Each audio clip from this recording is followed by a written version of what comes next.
Oh, world in peril, lost in hell.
city are you guys in? San Jose. San It's the Jose. yeah, it's the like the main province here in Costa Rica. Tell me about San Jose. What's it like? It's changed a lot, it's not what it used to be. There has been a lot of modern stuff introduced, I guess, into San Jose, but there's still elements of San Jose that's always gonna be San Jose, whatever it is, like typical figures you find on the street or old school diners and stuff like that or buildings. Yeah, I mean, it really hasn't like changed that much. It's just, gotten a little bit more modern with certain governments and stuff like that. But, sure. still San Jose. What do you like most about it? Um, well, in my case, I guess, grew up here, so I'm already like so used to it, I guess. But Okay. San Jose is pretty big. I mean, I think people have this conception of San Jose just being the city, but like the province itself and the others, well, there's seven provinces here in Costa Rica, so they're pretty big. I mean, like for example, where Jose lives, I mean, it's pretty far away from where I live. It's like a 30-minute drive, 40-minute drive, but Yeah, it's like I wouldn't say big, but it's, yeah, it's like a I mean, 30 minute. yeah, it's far away enough. Probably not like huge, but I mean, Yeah, yeah. it's like the limits with other provinces is kind of strange. Like if you go like to the south of San Jose, which is pretty much rural country, I mean, Hmm. you're gonna I think, find like a limit with the other province with this, which is Cartago. I mean, it's weird. I mean, the limits here are kind of weird for me. yeah, I think the weirdest thing maybe, or the thing that varies the most is that we have a bunch of like microclimates. So it can Yeah, be like I do live like only like 30 minutes away from like JC and from Chris, like the bass player, like 20 minutes away. But sometimes it can be like I don't know, 15 degrees here, well, Celsius degrees here, and then where they live, it can be like 24, and it's just like 30 minutes difference because there's also like an altitude difference. There are a lot of mountains because San Jose is like actually like the city, or where actually people where like the city is like in a valley, so it's surrounded by mountains. So that yeah. causes like a lot of differences in the weather and crazy Oh, stuff. okay. And I live in those mountains that surround the city, so that's Oh, okay. yeah. So you're up in the mountains right now. Yeah, yeah. Okay. So it's not where we are, it's not that much different because instead of mountains and valleys, we have other people and cars. So the time difference that's caused from you going down a mountain, our mountains are other people in Yeah, just cars. traffic. Because from here to well, we're in Dallas. We can say that. Yeah. In Say. from Dallas to Fort Worth, I have my boys, just like you guys are 30 minutes away. My boys should be 30 minutes away. Yeah, we're in Dallas. Fort Worth is another city to the west of us. It's about 35 miles, Yeah. but it can take like 2 hours to get there if the Exactly. traffic's really bad. So we know exactly what you're talking about, even without the hills and the valleys. Well, we do have pretty heavy traffic here too. Oh Like yeah. I Yeah. actually read in the paper like a couple of days ago that so Costa Rica it's has a small it's a small country and has a small population. I think it's like 5.5 million or something like that for the Hmm. entire country. Yeah. Oh, not And that bad just in Dallas. Huh? yeah, yeah. So Yeah, that's our neighbor. That's our metroplex. yeah, but we have like right now we have like 3.5 million cars. So it's like crazy. We're catching up like to we have more cars than adults. Yeah. Yeah, trust me. We know that feeling. That's exactly what I was describing. So, yeah, yeah. And it's weird. It's like all I want to do is get to band practice. That's all I want to do. Oh Why? yeah, It's it can get pretty insane sometimes here. So it's like usually somebody's gonna probably be like 15, 20 minutes late. It's pretty normal because it gets fucking insane, dude. It's Yeah. insane. Yeah. well, that's good that you guys are already you guys know it. You guys know it. It's not it's something that's just baked into the process.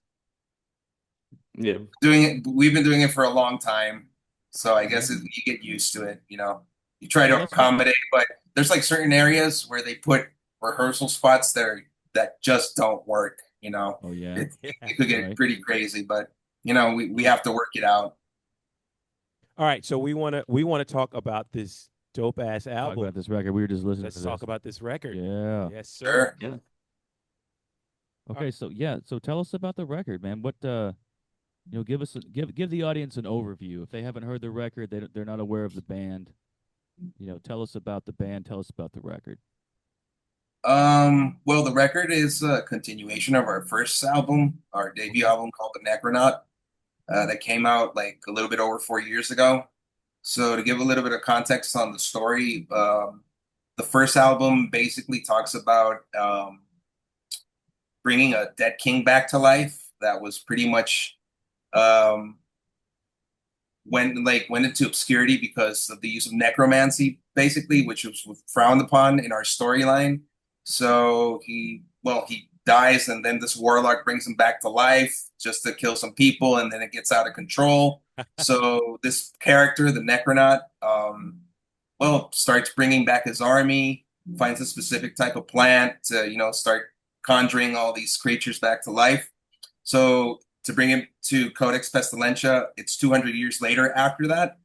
So it's basically the world pretty much fucked up because of all the residuals that the Necronaut left because of the damage that he did. So, And the creatures. yeah.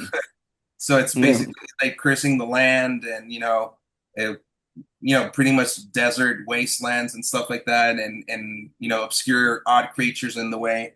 So this record basically is focused on one of the Necronaut's descendants called Rex Septentrionis. The Necronaut is originally called Rex Meridionalis, but when it came back to life, they called it the Necronaut. So this descendant basically is looking for a obscure book that basically seals evil away. That's what this is. So that's basically the whole journey of them going through different, stages of the whole process of the whole journey, with going through like a desert wasteland, with finding harpies as they find, when they go underwater, they fight some, amphibious creatures and stuff like that. And, stuff like it's pretty much a dark fantasy lore with a lot of swampiness and in between. Where did you get the idea?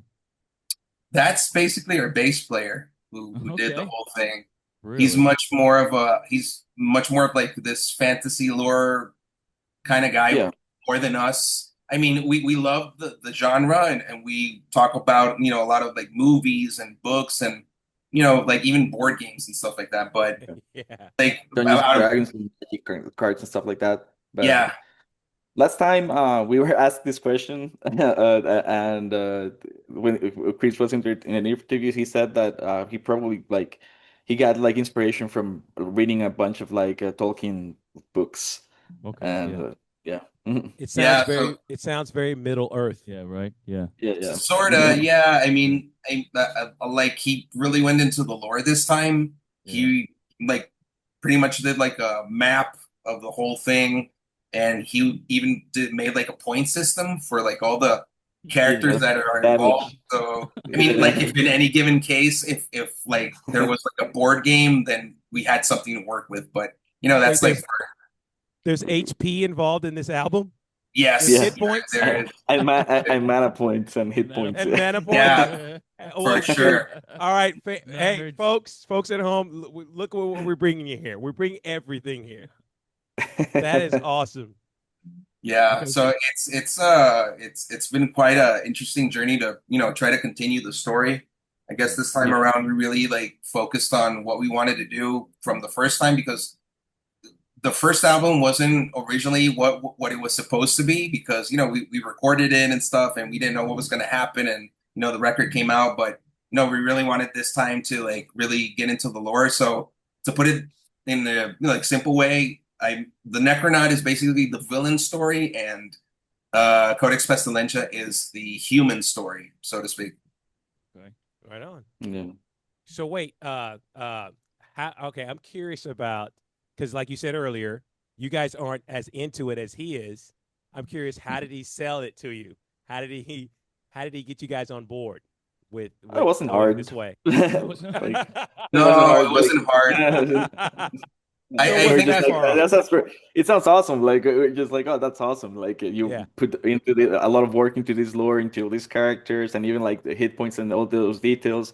and then it was like the way like maybe it was sold to us, just like uh the story was divided into like segments, and like to write songs about like oh like Turf from Above, like one of the catch things like okay, so the pilgrimers, if you want to call it like that, from the story are being attacked by flying gargoyles and stuff like that. So Yeah, yeah, yeah. there's like yeah, there's like elements from the story like thought about when writing the songs, and that's the way that he sold Okay.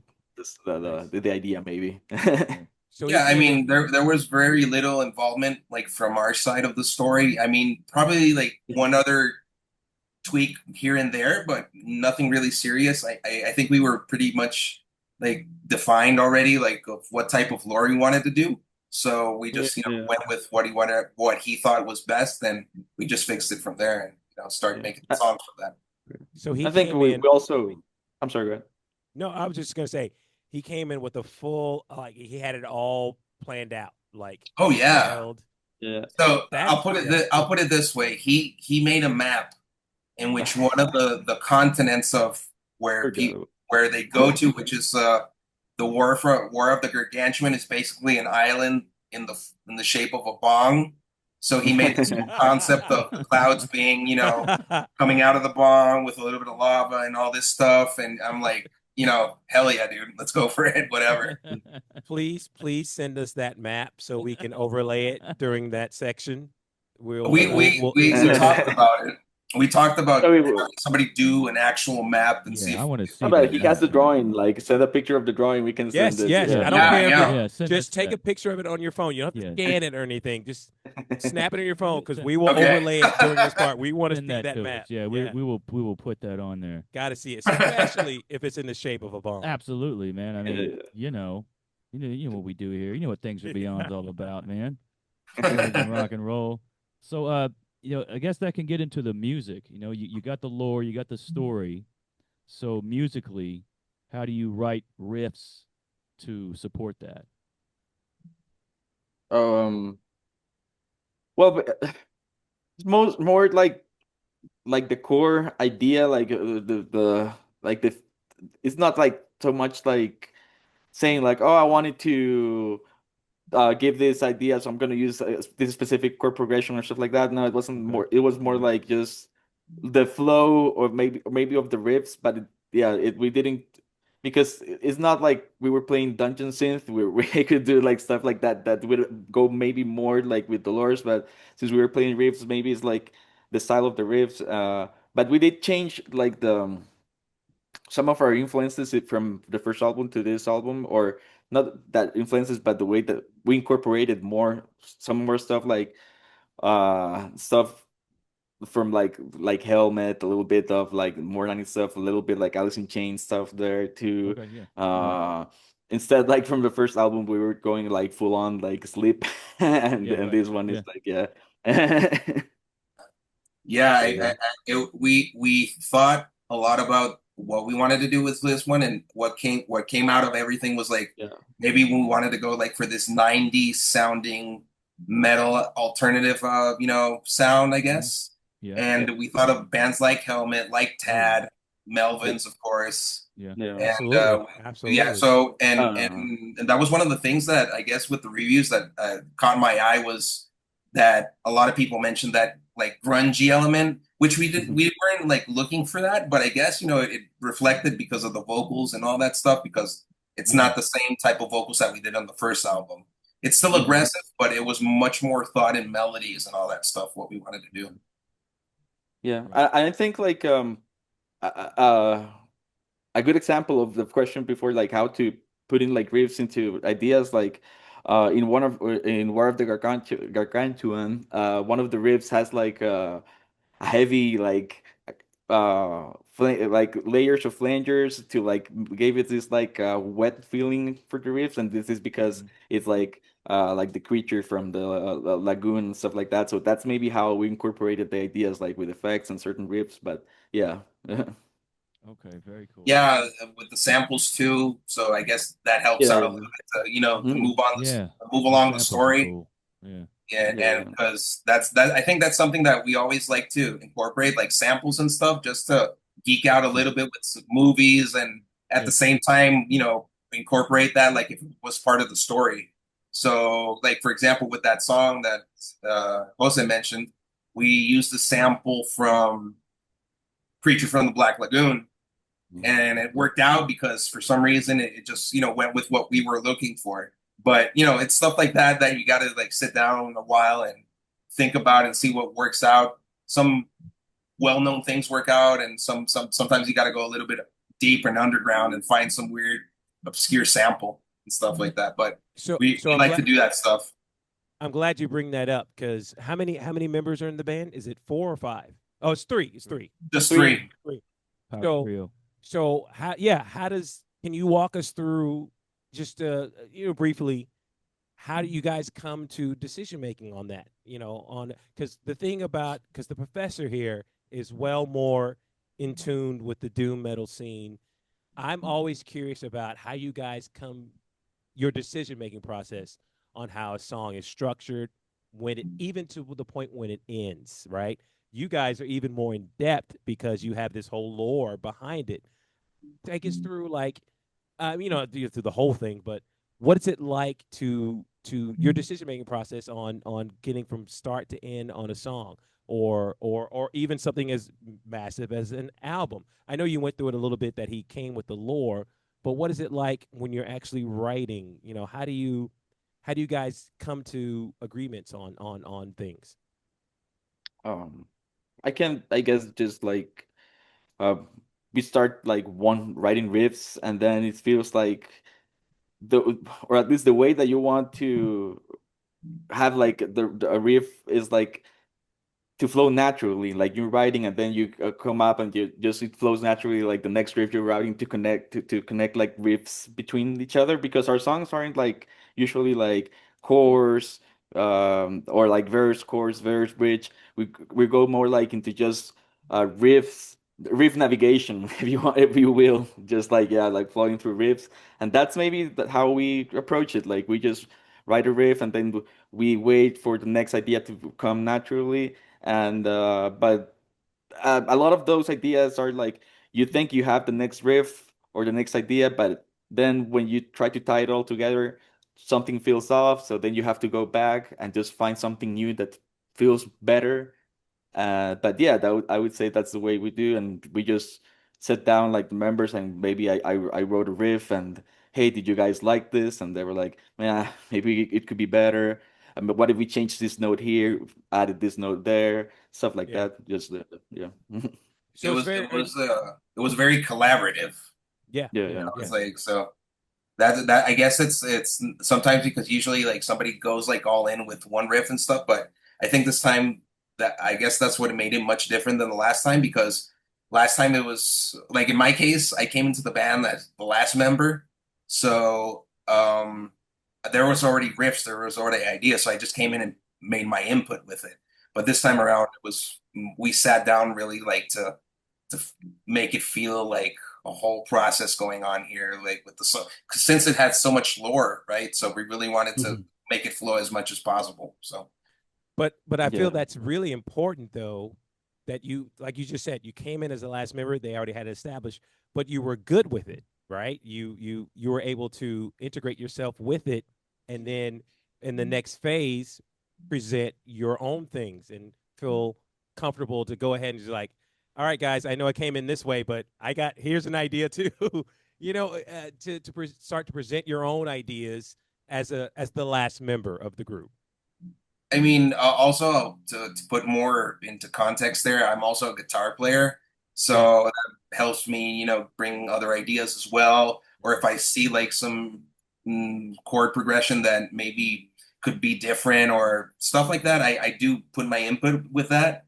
And same thing with like with the vocals, because even though Christopher, our bass player, writes everything, I help him a lot with like how to put the vocals together and where we could land and all that stuff, because sometimes you got to cut some trim here and there with the lyrics, and you got to play with that and see what works best. And that was one of the things that probably we took most time when we recorded the vocals, because one thing is the performance and one thing is that, and then putting all those Yes, two together yes. is all that together in like in a practice space is another, story completely. But we've been rehearsing right now because we're gonna have a show in December, so it's been quite an interesting few weeks with all that stuff because we hadn't played it since we have recorded it last year. So Really? yeah, How often do you guys play? it depends because we have other Like, bands, Okay. yeah, so like Crypt that Monarch. affects. Yeah. Yeah, Go. Crypt Monarch doesn't play very often live. We're looking to change that.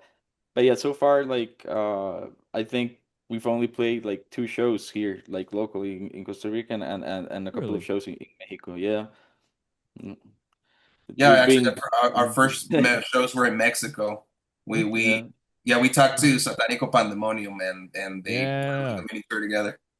Mhm. Yeah, Yeah. we know them, don't we, Jet? We know Yes, Satanico sir. Pandemonium. Yeah, Yeah. yeah, we know those guys. It's Yeah, awesome. I love talking to several bands now. I love the fact that all of you guys are just in all bands. It's an ancestral pool of like, oh yeah, I'm in 4 other bands and this is which is great.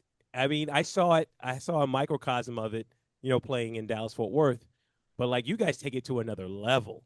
I Yeah. mean, Like it's because there's nobody that does Doom here, to be quite honest, man. I mean, Yeah, like, yeah, that's what I was gonna ask you guys is like what attracts you to this style of music, this genre of heavy metal. weed. Weed, yeah, Yeah. yeah. weed and weed. Yeah, and right. and and and also, I guess because of the overkill of thrash and death metal that's in the country. You Oh, know, Okay. Okay. yeah, yeah. Okay. You guys are like, I no, we're love gonna that's death do metal. something different. We're gonna slow it down and get really smooth, huh? So okay, hold on. I'm curious. All right, so this is the first time we've kind of heard this Yeah. opposite side of it. Okay. So there's a heavy amount of. So oh, dude, that you can you go guys on don't for want to do days. that. No, not at all. I already did Uh, that once, and with another band. I mean, it wasn't thrashy; it was more like a prog death type of band. So, Okay. I mean, it was fun Progressive for a death. while, but it gets fucking boring, dude. Just riffing it out. It was like I think that was my frustration getting from that to doom metal because it's like I don't know. In my case, I just felt it felt like right to me how simplistic, but at the same time how complex it is in its own Yeah. way. Yeah. But I don't know. I just really enjoyed the fuzzing and all that stuff and the over amplification and the obscenity of all of noises and stuff. So Yeah. I guess that's what really attracted me. So and anyway, I had like been seeing like band logos of doom bands like before, but I really hadn't paid attention to it. But then I got into it. And also, I blame a friend because he loves doom metal so much, and I heard so much fucking Electric Wizard that I was like, okay, I'm gonna, see what's all of this about. In my case, Yeah. I don't know how Jose That's how I got got. into. That's how I Yeah. got Yeah. Jet into Jose. this. Was playing Electric Wizard. He was like, "What is this?" Yeah, let him Same. do it. Yes. It's Yeah. like have you guys ever seen SLC Punk, the movie SLC Punk? No. No, So never heard of it. I'll be concise. At the very end of the movie, it's about 2 punk rockers, right? And at the they go through their story. At the very end, he puts on, I don't know if I can't remember if it's Black Sabbath or no, I think he puts on the Stooges, and they're playing Dungeons and Dragons in the basement, and they're just a couple of nerdy kids, and he's like, check this out, it's something new. And it sums up our stories over and over about wanting to try something new, seeing a new lane, going from the thrash to the doom. And it's like I hear it in your voice. And that moment, every time I hear what you say over and over, and it brings me back to that moment in that movie. And well, you guys love movies, watch SLC Punk. Yeah, SLC Punk. Okay. Yeah, you gotta Put watch that on the that. watch list for sure. Yeah, yeah. Definitely, Yeah. totally SLC check Punk. it out. So wait, so Jose, is it Jose? Yeah, yeah. Jose's on there. Yeah, we want to hear. What about you? Yeah. What is that? Was it similar to his journey as well? or just weed? No, not at all. I still listen to a lot of death metal and a lot of like just and we have like other bands like that definitely have a lot of death metal incorporated into our songs. Like and Chris actually plays in a like old school death metal band. So we definitely are metalheads in our own regards. But I think I wanted to start playing Doom uh like maybe like 13 or well, a while back, I used to have like a desert rock band, played more like Caius, Lane, stuff like that. But then when I was playing in that band, like that opened the gate to Doom and via like a pure stoner rock, and then like was like, oh, this sounds cool, and then I started getting into the heavier stuff, and then like, oh, I want to do some of this. And it sounds Yes. nice, yeah. Yeah. Yeah. I've always admired the fact that the slower pace, or not even the slower pace, but the different tempo of Doom, it seems harder than the thrash stuff. Well, that's what we talked to It can be. Jerson from Occulto, the drummer from Occulto, and that's what he said. He says even though it's slower, it's actually a lot harder to play. You know, Yeah, for the in that drummers, way. maybe. Yeah. Yeah. I think it can be sometimes challenging to keep tempo, especially the slower you go. There's a point like where you have to look at each other and be like, when's the next beat gonna come? And then like you're ready, like, oh, Oh yeah, Yeah. and it's always fun to take count in fucking doom metal, man. You can get lost so easily, like because I mean, you get into this, this fucking mode that you want to feel the riff and go with the band as slow as you can. But if you don't take that fucking count, man, one is enough to get lost. Instead of like thrash and death metal, you just go 4/4s and you're good to go, man. But yeah, it's fun. I think it's fun, but for drummers, I think it's you either I don't know if it's more of a feel it or you don't, because some drummers, even though they're super good, they just can't go that slow. They Right. just don't feel it. Yeah. It's weird.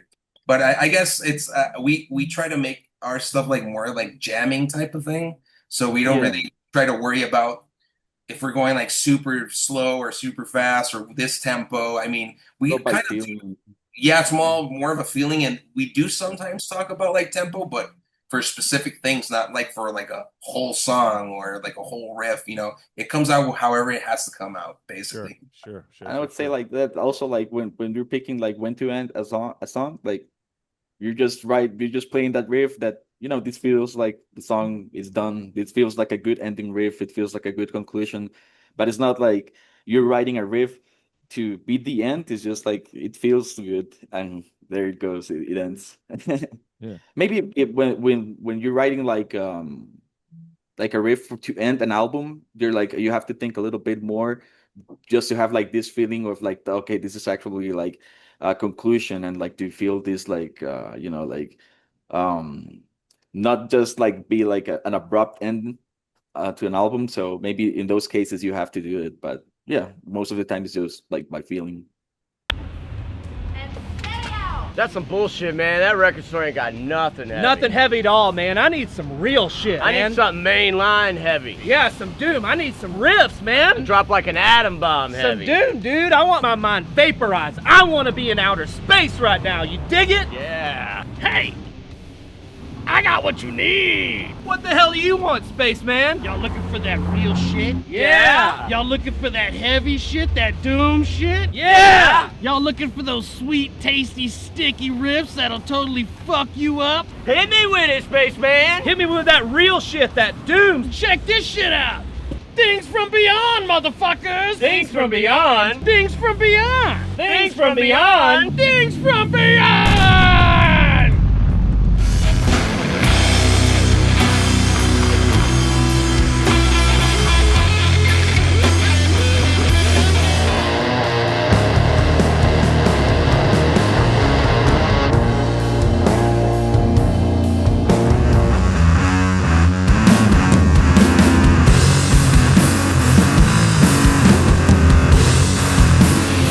What's that? Those canonic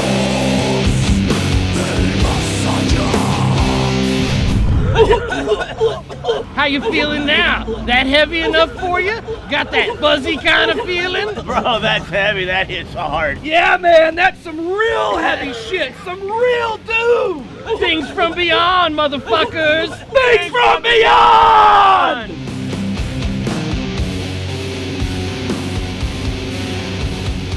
Christopher, thank you for joining us, man. I know you weren't in the first half of the interview, but go ahead, man. Let the people out there know, who you are and what role you play. Yeah, sure. Thanks for having us, man. My name is Christopher the Hand.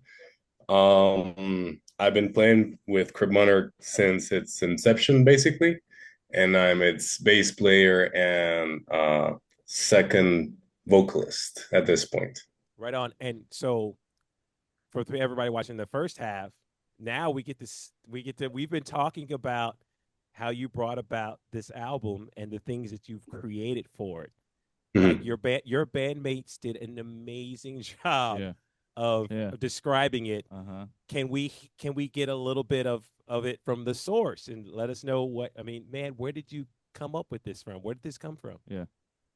Yeah, sure. I think I've been working with concepts for a long time, been trying to get them on different ways and different albums. And a lot of the bands that I listen to also have concept albums and very, very tight stuff when it comes to a story or a concept or a specific feeling. So when it came to Crypt Monarch, we actually decided to go like full in with a full story. The first album I had like perhaps 1 or 2 pages Word document where I had an outline of what I had. And then for the second album, I don't have it around, but the guys have seen it. I had a notebook where I created like a world map and then the continents and then each of the species. And I also have it put it somewhere because I know that at some point it's going to get made, but I also implemented an RPG system. So they all have like defense, magic, status, life, stuff like that. And once I had that, I was like, this is like a lot of content. I need to at least align it with the last record. So I have like at least a thread of a story.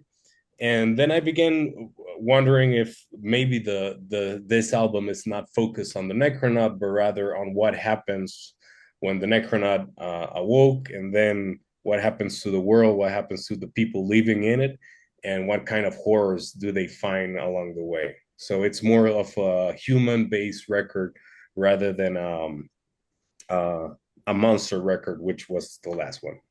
So this is like the sequel. That's the sequel, correct? Okay, yeah.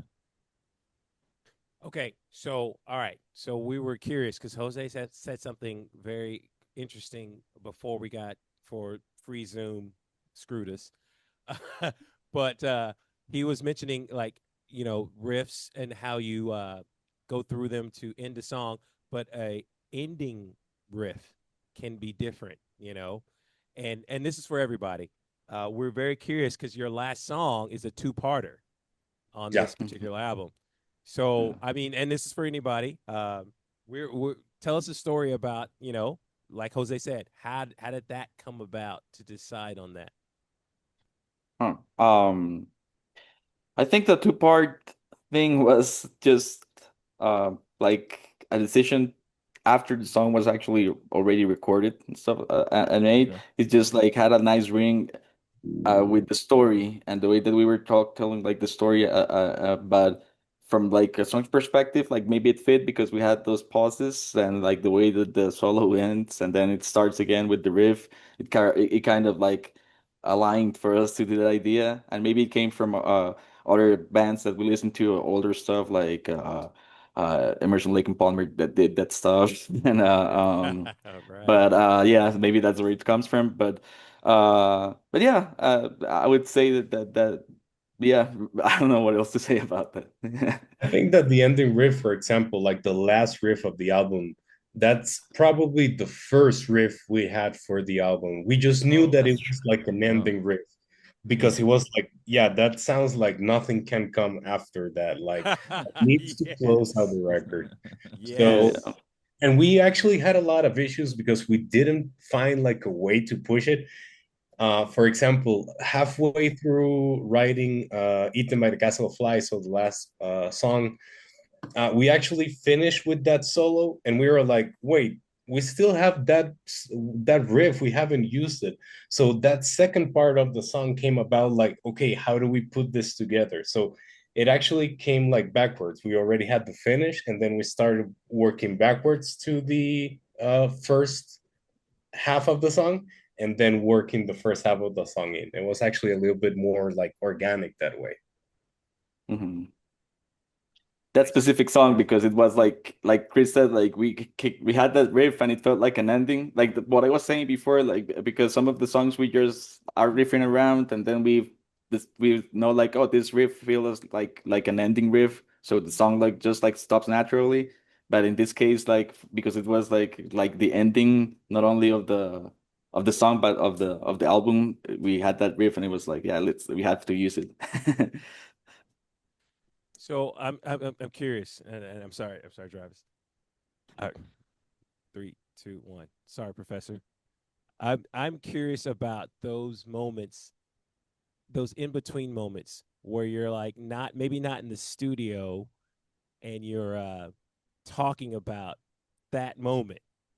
I want to know what is that like when you're discussing it. When you're like, is it something that you just look at each other while you're playing, or is it later on at the taco hut, or wherever you are at your favorite food place where you guys are just hanging out? How does that, what's that discussion like? I think it's very riff based. So we Yeah. got the riffs, and we usually get into the rehearsal space and we start riffing and then put them together and say like, this sticks or this doesn't feel like natural, and then we try with another riff, and then until they flow into each other. So I think it's more of a discussion, and then playing, then saying, did that sound good, then trying it again until we say like, yeah, this sounds like something I would hear and I would record and I would do stuff with it. So it's more in studio, in the jam session, in rehearsals. Yeah, Mhm. by the time that we record, we already got like 90% of everything. Like maybe solos and leads are not like 100% in. And definitely something that has come to bite us in the ass is that we leave the vocals and lyrics for the end, because I'm just like brainstorming the story, and by the time that we get to the recording booth, I'm like, yeah, I got these ideas, but like, let's just flow it in. Yeah. And so that's how we do it. We record, we see if the phrasing was it felt good, it felt wrong, and then if it fits, we record it again. And sometimes we do have like hooks and stuff like that already in mind, but like the in-betweens, like what you mentioned, definitely come about in the studio for the vocals. For the music, it's already everything set up. Right on. Right on. So, how did you get into doom metal, and how did you decide to start playing doom metal? Christopher, I Yeah, think Chris, that's for yeah. you. Yeah, we've already asked this question to your bandmates. Yeah, yeah. So, what got you into doom metal, and how did you decide to start playing this style? Yeah, I think that yeah, because doom metal wasn't actually like my first thing. I actually started with like System of a Down and stuff like that. So Oh very yeah. 2000s metal. My brothers got me into like early new metal stuff like that. And I always liked System of a Down because of the weirdness of it and how it was different from other stuff. And I think it was around, I was like 15 years old, and somebody lent me a copy of Sabotage from Sabbath. Mhm. And I was like, this is incredible. How old is Yeah, this shit? yeah. And like Sabotage became like my cornerstone into like how to write lyrics and how to sing and how to emote like Ozzy and stuff like that. Mhm. So I think it started there. And then a couple of years later, because I wasn't into like hearing new stuff because I was a teenager. So I was like, no, I only listen to this. And a couple of years later, someone put Holly Mountain from Sleep. Yeah. And I was hearing it on the background, and I was like, I can't, I wasn't even like concentrating on the conversation because I was so hooked on the riff. I was like, wait a minute, let's stop here, but I need this record and then let's start the conversation over. And I think like Yeah. the story from there, I did played a lot of death metal on my teenage years and then like early 20s. But by the time I was done with that, I like definitely started like writing songs on stoner rock vibes and stuff like that. So I was already going down the line and starting to get into more dense stuff and more heavy stuff and more slow stuff and things like that. So yeah, I think after my 23rd birthday, something like that, I was like down the hill uh with playing Doom and everything related. Very cool. No, that's very awesome to hear you that Black Sabbath Yeah. album was your cornerstone Yeah. because our first episode, History of Doom, Yeah. and Yeah, we did some Sabbath. it yeah. was the professor has schooled me on the fact that that's where it starts. That And is it almost broke out Sabbath, right? That's Like right. Yeah, that's like a Sabotage did. tipping Yeah. point for them. So Yeah. you can hear the pain on the recording. It's Yeah. amazing. Yeah. Yeah. Great fucking record. Yeah. Okay, so this is part 2. What's part 3? yeah. Ah. We actually Putting you on already the spot. played this around, yeah. I think we're already starting to musically like we already have ideas in our head of what kind of riffs we want to make. Jose Okay. can tell you all about it because he's the riff master here. But we actually saw All right, a lot of Jose. like a lot of joint composition on this record more than the first one because the first one was more like a jam based on what Jose has. Okay. But this one, Jose brought the songs and we were like, we can add this and we can add this riff and we can take this one out and we can add it later. So it was more of a very joint project between the three of us. At least from my part, I believe it was more than the first one. Same with vocals and stuff like that. I think that shined through the record a little bit more. And we already tossed around ideas also for concepts. We're not sure if we're gonna keep going with the story, but I also already have like a couple of demos of where the story could go, what kind of twist or what kind of story, where it could take place, stuff like that. Yeah, that definitely is already on our minds. Nice. Okay, so at least part 3 is still it's a potential. Yeah, It could potentially be a part 3. even But if it could it's be a not whole like other thing. yeah, even if it's not like the next record, it could be like the one following after that where we close out the trilogy. But Okay, yeah, the Sure, door's still it's kind of like how the Hobbit movies came out after the Lord of the Ring movies, right? Wasn't the Hobbit first Yeah, I think The Hobbit was first. of Christopher? Is Yeah, that Chris. Yeah, Chris would Yeah, run that Christopher. for us. The Hobbit came first before the Lord of the Rings, right? with the books, right? Yeah, the books. Yeah. Yeah, Okay. yeah. So all right, so that's for y'all. That's for y'all. That's what he's setting up. All right, so we have you got the album Yeah. again? So we do a little thing, all right, where it's my thing, and it's not this is a Jet Check Horn thing. Do you want the insert or the? No, just the album cover. All Where I kind of just because I'm not brand new to this, but I am new, and I love this cover. And I Just will say one beautiful. thing. Yeah. I will say one thing. They can't see it like that. Oh yeah, that's right. Yeah. So my thing is, Our monitor's over here, so the camera's here, the monitor's over there. That's why we're looking that way. so I'm gonna get a little bit explicit here. Okay, here we go. Titties. I like titties. There's not titties on here, but this is still a great album cover. That's true. A lot of the Doom albums that we have on the show, there's boobs and babes, and there's no tits right. on this record. Yeah. So what's up with that? However, no, I'm not. That's not marks against, but this is still just as intense of an album cover. Yeah, yeah. This is probably one of the most intense album covers that we've shown. Besides some of the iconography, some of the extreme iconography that we've put up on here, but it's still there's a lot of energy coming through this album cover. Yeah, so tell us about the cover. Yes. About the cover art. Yeah. I think we got the idea. Well, I got the idea for the sequel like immediately after recording the first album. I was like, the next album is gonna call Codex Pestilentia, and I was that's it. And I had the idea that the book had to be in the cover, but I didn't Yeah. know how. Um, and then I think during a brainstorm we talked about like what if something is reaching the book, but our idea was like the book is here and everything is reaching from underneath. So we get that idea to the artist, which I'm going to pass down to JC because he knows the name and he knows everything about it.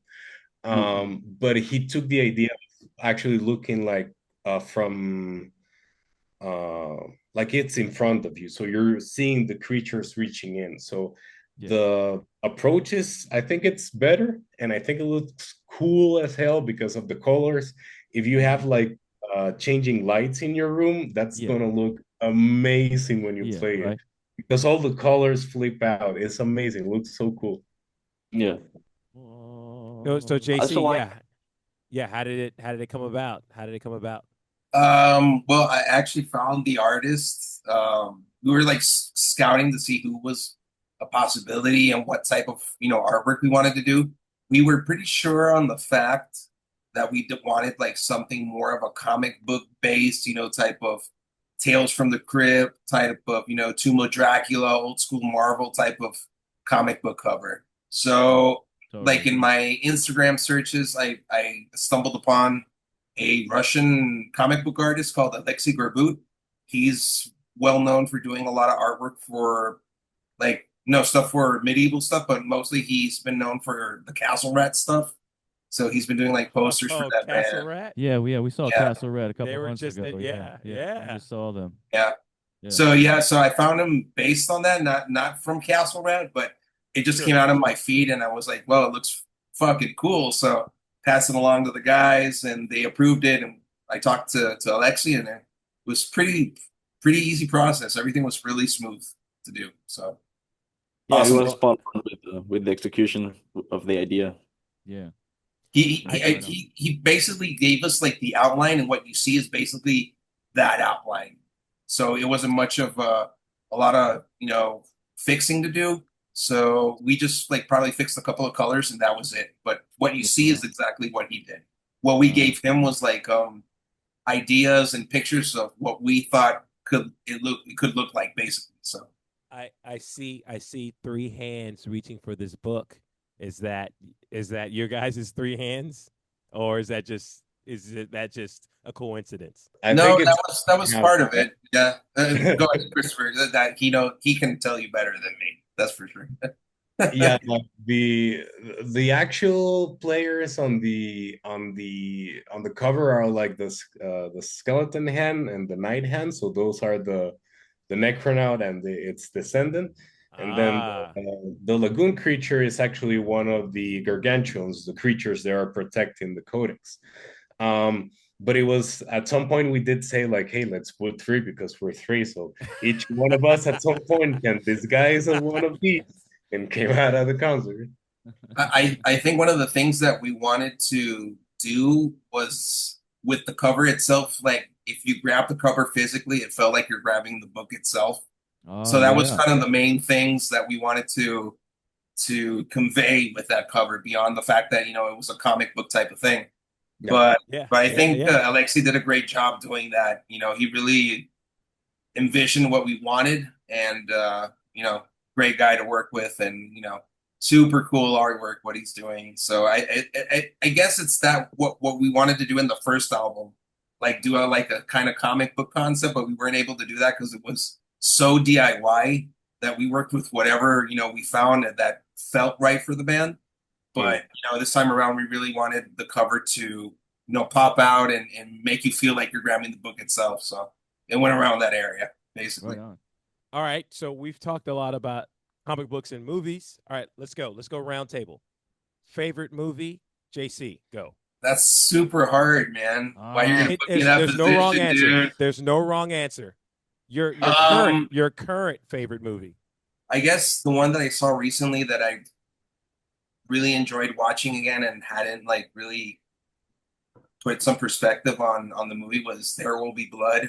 I really enjoyed that Oh movie a yeah, lot. yeah, excellent. That Yeah. movie's insane. Like when I saw it the first time, I guess I was too young, not like super young, but I guess I didn't have that maturity yet to like, get in deep into like the mindset of the character that Daniel Day-Lewis does. Like my favorite movie of all time is pretty much The Exorcist. I love that fucking movie. I Oh see it yeah, at least once a year. Damn. right Yeah, on. yeah, But yeah. I do like a lot of B movie cult type of stuff. I actually like own my own t-shirt shop that I do like designs for cult movies and do events here locally and shit. So Oh, very cool, very cool. so yeah, but like in general, like my favorite movie is The Exorcist. Like that movie's always been like present in my life for some reason since I was a kid. So my curiosity was always like around it, and I remember renting the movie from an uncle of mine who had like a video store, and like I Yes. remember like fucking like Yes. I was like 11 years old, dude, and I was like, no way, man, this is Wait, insane. he made you pay for it? He just give it to No, you? no, no, no. He just gave it to me. I'm like, dude, you got The Oh. Exorcist. Like, yeah, sure, whatever. Go ahead, watch it. And I was like 11 years old. Like, what the hell am I watching, man? But Yeah, it was yeah, always go like ahead. present. But it was always present in my life. So I guess Yeah. I'm pretty fond to the movie just because of that. I So never yeah. I never thought a staircase could be a character in a movie. Oh That yeah, for sure. staircase Yeah, is definitely. That's horrifying. it's a later character, but that staircase yeah. is a quintessential Oh yeah. piece of the movie. I All right. actually I used Yeah. to live. Well, I'm from the States actually. My parents are Costa Rican, and I was born in the States. So I lived in Virginia, but my dad worked in Washington D.C. So I do remember a couple times going through Georgetown and seeing the And stairs, seeing and those that shit steps. fucking freaked me Oh out like a kid. So yeah. yeah, yeah. I mean, I guess that's why I am pretty fond of it, just because of stuff like that. Right Mm. on. Yeah. All right, Jose. Oh, I guess my favorite movie is somewhere between Alien, The Thing, and Toy Story. Oh, what a mixture. Wow. Yeah, like but yeah, no, really into horror, and I also like a lot of like I remember there was a while that where I would only watch this type of horror, but it's like very specific horror, like Spanish horror, but not like movies in the like Spanish language, but actually like produced in Spain. Yeah. And like they had this vibe like early in the early 2000s they were producing these movies, and well, Guillermo del Toro and that stuff, and I really got into that, so I Yeah. like those thrillers a lot. um but yeah, also like weird movies. I remember when I was a kid, I watched this tape that was called like the snake, the serpent, or the snake and the rainbow, something like Oh, that, and Serpent it in was the Serpent in Rainbow. the Yeah. Rainbow. Serpent Oh, and the Yeah. that Rainbow. movie's Yeah, yeah. awesome. Yeah. It's awesome, but I was like I was also was like 11 years old, and I was watching that movie. I was like, what the fuck? But yeah. Yes. Chronos? Chris. Chronos? No, I don't. Have you ever seen Chronos? No. That's Oh, Christopher's amazing. shaking his head.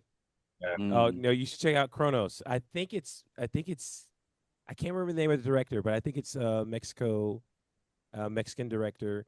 Chronos. I'll get the details and send it to you. You will love it if that's your Mm. thing. All right. All right. All right. Christopher? I think that if I could take like a movie with me to the end of time would be definitely like the Lord of the Rings trilogy, just because I was like a kid when that came out, so it will definitely scarred me for life.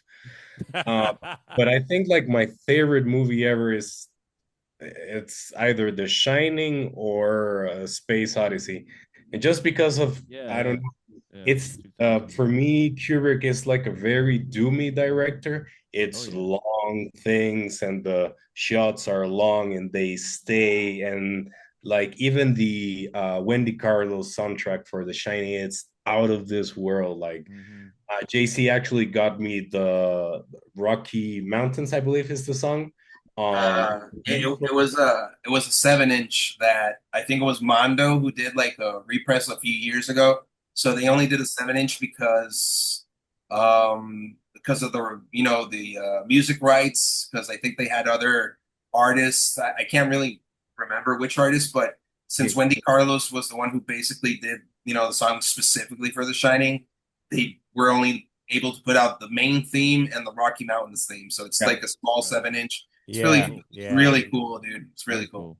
And I actually believe like I listened to that 7-inch every day for the duration of the writing of the other bands like Voido's Ascension Beyond Kokaidos, which end up being like a very lengthy record. And it was just because we were listening to this very long songs and very long productions and that stayed in and stuff like that. So yeah, I would say like fantasy wise, definitely Lord of the Rings. Even though it's like very mainstream stuff, but then The Shining is just like eerie shit, like family issues and snow. That can't be right.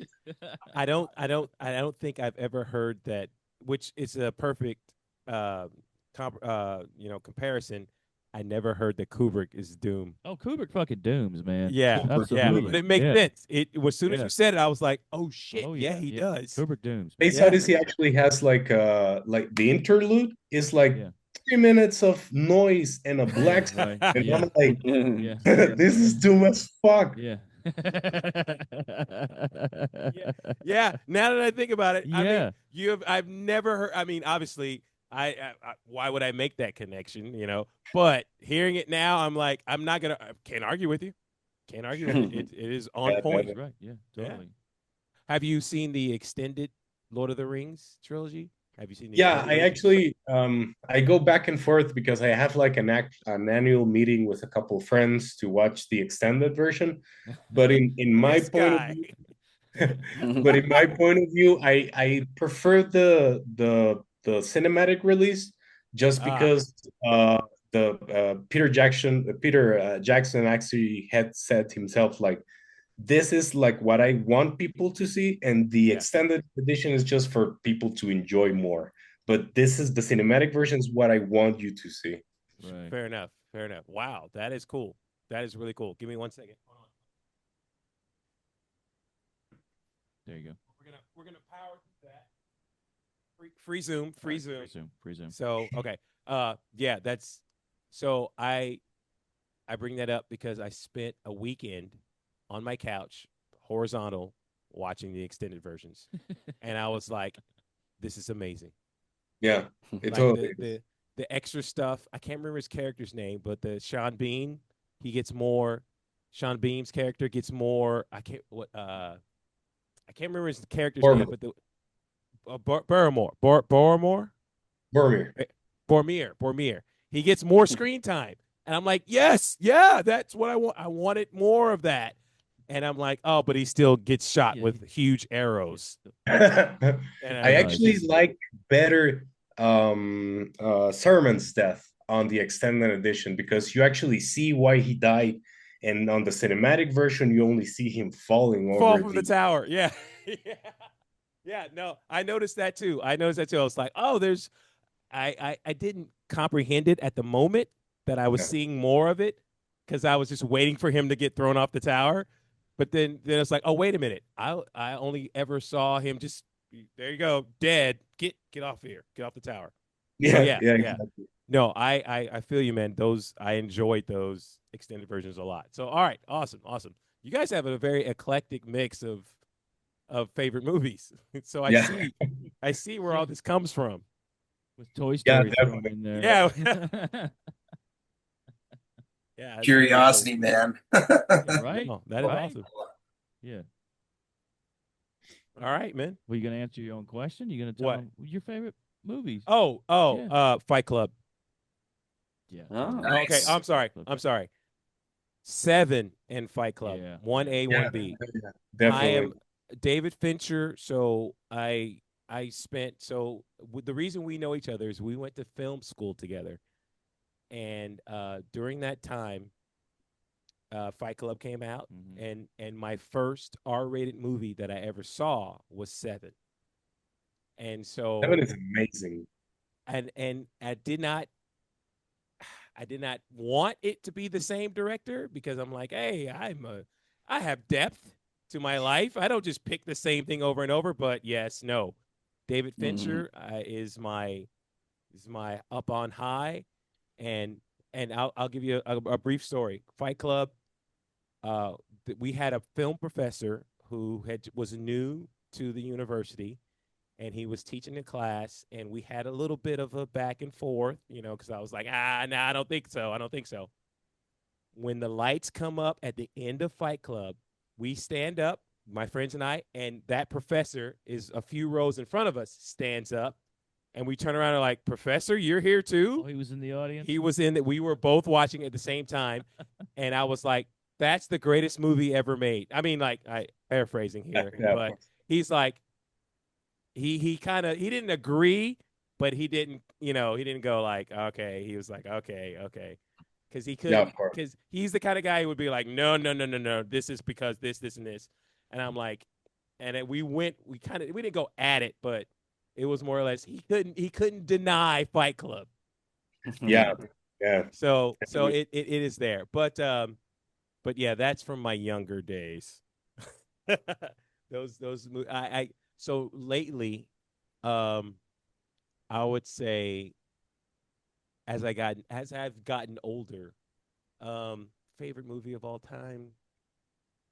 No, still Fight Club. Still Fight Club. Shit. I guess I'm stuck. Well, you've read the book, right? No, I have not read the book. I have not read the book. You guys read Fight Club? Have you read the book? No, I haven't read it yet. Yeah. Well, I don't need to read the book. I'm already a member of Fight Club. You're not supposed to talk about it if you are. Yeah, I know. That's why I feel bad about even saying it. That's why I'm hesitant about saying it. But no. All right, Professor. All right. So my favorite movies. I'm a big sci-fi fan. So 2001, Space Odyssey. So I'm with you, Chris. Yeah. And Aliens. Aliens? Yeah. The second one. Yeah, the second one. Yeah. Because you said Alien. Yeah. Aliens. Yeah. This time it's war. No. Actually, I think. Wait. JC said he saw something too early. I think Aliens was a little bit too early for me too. Oh yeah, you see it as a kid, that shit'll fuck you up bad. Oh yeah. That movie's fucking doomed though. Like Aliens fucking dooms. So does Alien, but Aliens fucking dooms. I love that. Yeah, I think Alien would be more like Funeral Doom. Okay, yeah, like right. Because it's so slow. Yeah, because it's so slow. Yeah.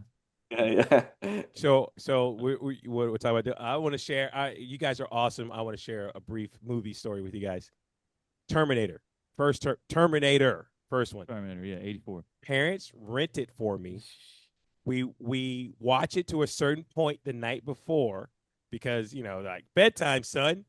My dad wakes me up early. He drags me back in and he turns it back on early. He's like, "Yeah, you're gonna finish this, boy," because he wanted to watch it too, and he knew that if he watched it without me, I'd be pissed.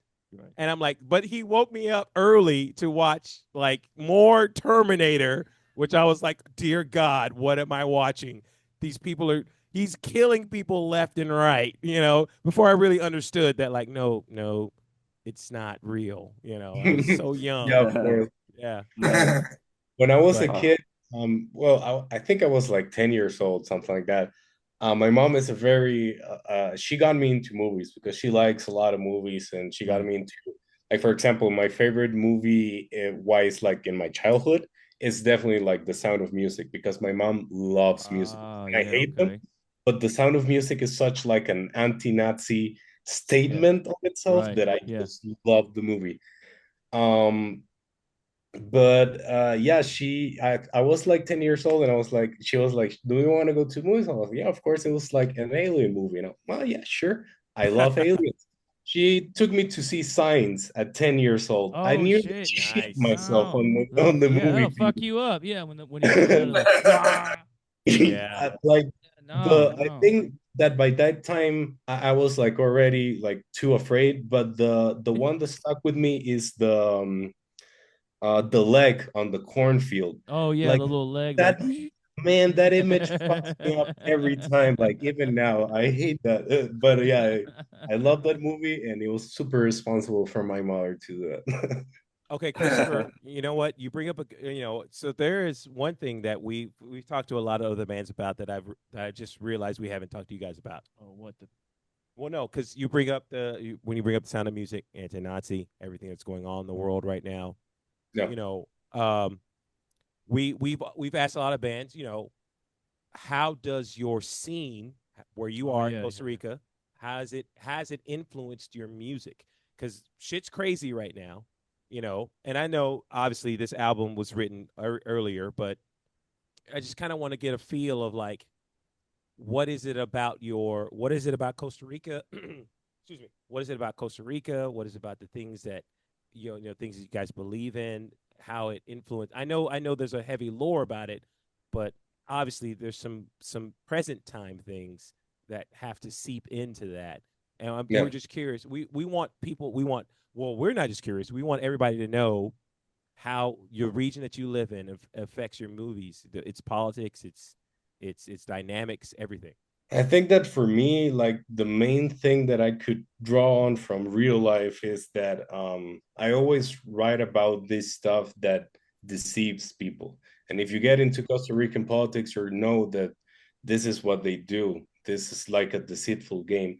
And it is maybe not as flashy and not as other countries and stuff like that, but it's definitely like a methodical lying to achieve just like more financial gain. And I think that that seeps into my villains because they're really deceiving. They're creatures and they're doing evil stuff around. So I think that's what I could say it seeps in from reality. Very cool.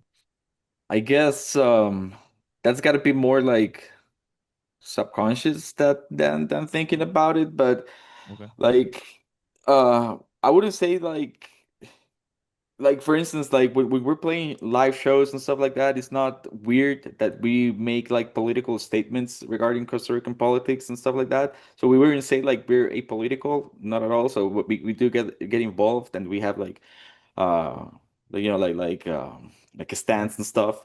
But whenever maybe like when I'm writing music, I feel like I can use that like some sort of like way to escape all that bullshit maybe like because you're constantly surrounded by it. So maybe I wouldn't say that I'm thinking about like our environment and the way our politics are fucked up right now when I'm trying to write riffs, but maybe it like filters through like in the way like in the influences that maybe you choose to bring into your music. Like right now, since everything is fucked up, we are getting a little bit more aggressive. Like you can tell the difference between like the first record to the second. There's like a more aggressive intention, and that's probably because we are living under a different government that's been like not.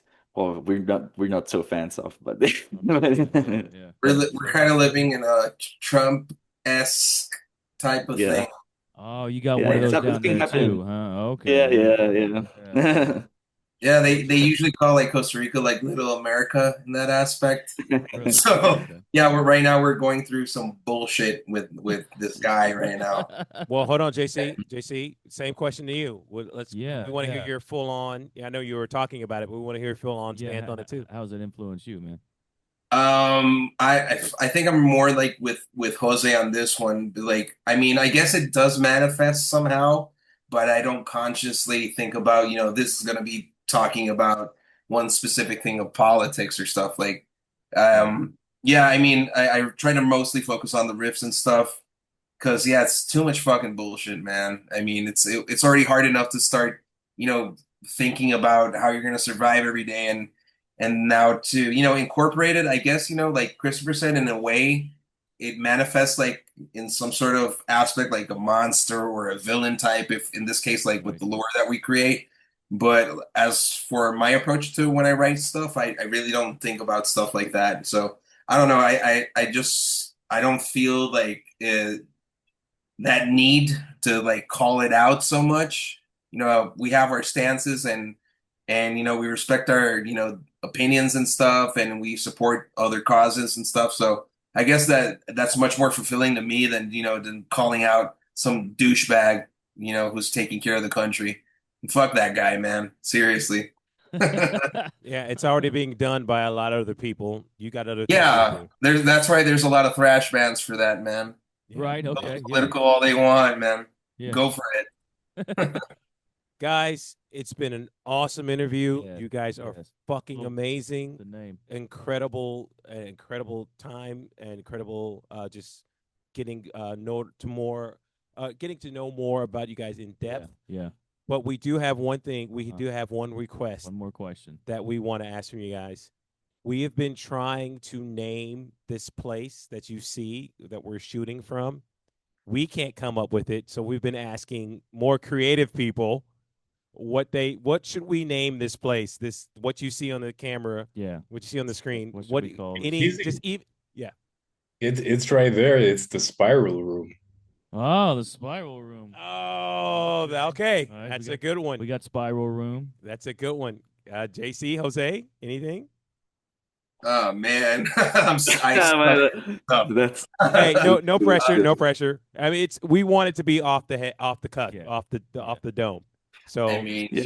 Spiral Room is a good entry. No, we love that, dude. So when we were setting this studio up, that wasn't up there, and then I came Okay. in one day. I came in Yeah. for the first day of the Yeah, shoot. I He put put that up. Yeah. I was like, "Oh, you finished the set.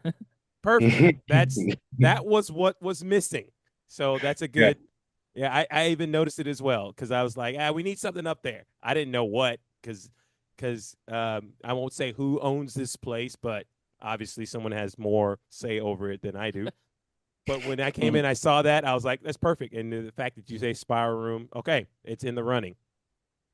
Gentlemen, thank you so much for your time. It's been awesome, Thank you guys. for having We're us. gonna blast this out to as Yes. many people as we can, Yeah. and we want them to hear everything you have to say about your band and your music. Yeah, you guys have been great. We love the record. We love working with you. This was so awesome. We got to talk to you guys. This was great. same here, dude. Having us. Same. Yeah. Great. It's been a great, journey with the record, and we appreciate your support with it. And the may not this be the only one. We'll Yeah. want to do any more, man. Fucking part 3 and part 4 and part 5, right? Let's do it. Fucking do that shit. Go for it. All right, guys. As long as you come back to talk to us more. Yeah, right. For sure, dude. For sure. Whenever you Okay. want. All right. Hey, All you right. guys have See a you good guys. night and fucking stay out of the storm, okay? Yeah, Sounds for good. sure. All right. All right, Have a man. good one. Adios. Good Good night. night, guys. Bye. Good night.